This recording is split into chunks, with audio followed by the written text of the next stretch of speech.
The majority of the words we use today are the same ones people have been using for hundreds of years. Over those hundreds of years, however, words change and take on new meanings. Etymology is the study of how words change and where they come from in the first place. The origins of the following 20 words will likely come as a surprise to your unaccustomed, modern ears.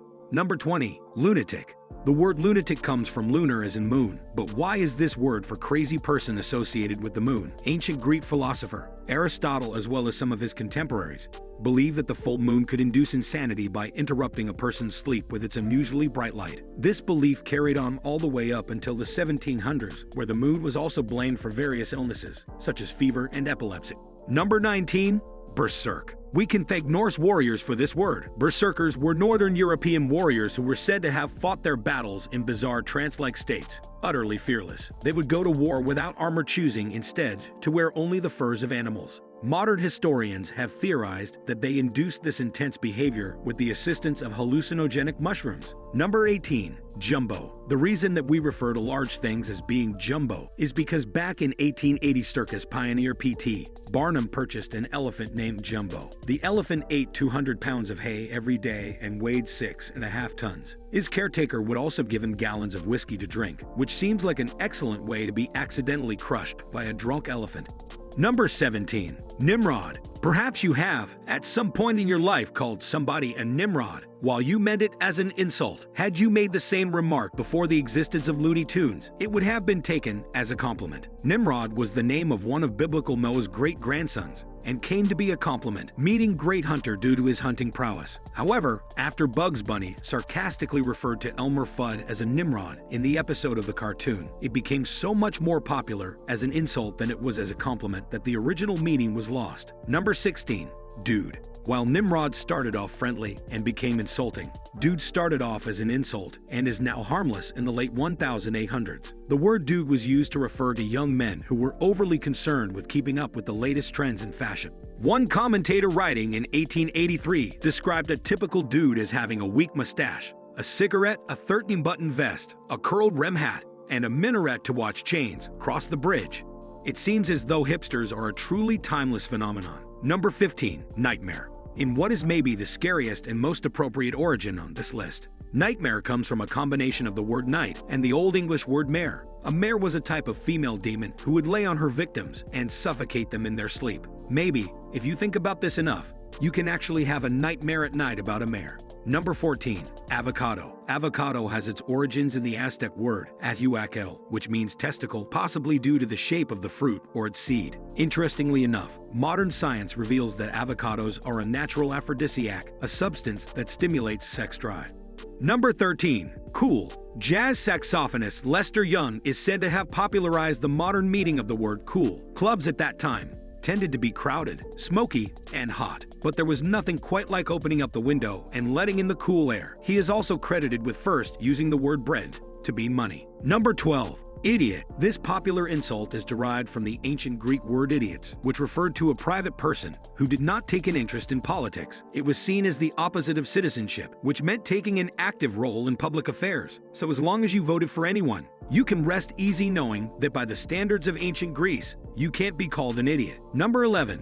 Phony. Pirates are responsible for passing on the word phony. They would sell fake gold rings, which in British slang were called phony, through the magic of funds, seafaring, buccaneer accents. We arrived at the modern pronunciation of the word. Number 10. Assassin. Members of a fanatical Muslim sector in the Crusades used to smoke hashish, known today simply as hash, and then murder leaders of the opposing force. They started going by the name Ashish, meaning hashish users in Arabic. The title for this band of drug-smoking, murderous diehards eventually gave us assassin.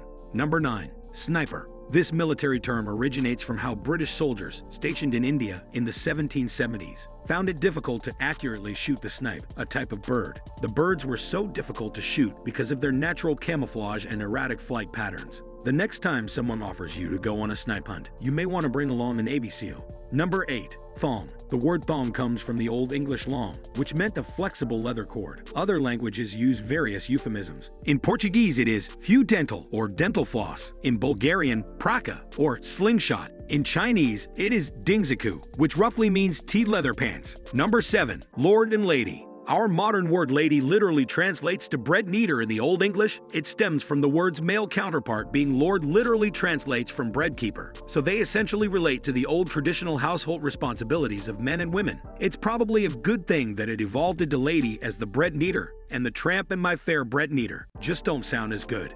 Number 6. Tragedy. The word tragedy is formed by combining the Greek word tragos, meaning goat, and loid, meaning song. It is unknown why goat song came to have this definition, and there are various inconclusive theories. Just what sort of a life did ancient goats truly lead that this word came to be named after their songs for thousands of years? Number 5. Jaguar. The majestic jaguar's original name is derived from the Native American word Jaguar, which means he who kills with one leap. So it's very important that you stay behind the bars at the zoo and avoid trips to the Amazon. In some Native American mythologies, the lord of the underworld was depicted as a jaguar. Number 4. Clue. Clue is derived from the Middle English word clue, which was a ball of thread. While this may seem unrelated and obtained its modern definition, because the word clue came to be used as a metaphor for finding your way through a maze, similar to how clue helps one solve a problem. Number 3. Disaster. Disaster is a direct combination of the Greek dis, meaning bad, and aster, meaning star. The ancient Greeks blamed misfortunes on the positions of the stars due to their astrological beliefs, and so we now inadvertently blame them too, which is unfortunate as they never really meant any harm. Number 2. Spinsters. Spinsters, as could have possibly been guessed by the name, used to be women who spun wool. The women in this line of work were usually unmarried, and so it became a general term for women who were single, despite being of an age where most women were already married. It became so commonplace, in fact, that the English government used it in court documents all the way up until the early 1900s. Number 1. Robots. The word robot literally means serf labor in Czech, and it was writer Karel Čapek who popularized the term in his 1920 play, Are You Our Rousums? Universal Robots. The play is about a factory which creates artificial humans for labor, and what happens when a few of them become self-aware and incite a worldwide revolution against their human masters. Hopefully by the time we create an intelligent robot in the real world, we'll have thought of a good excuse to tell it about why this is the source of its name. So you can see now that words have the potential to change drastically over time. What will the words we use now mean to the people of the future?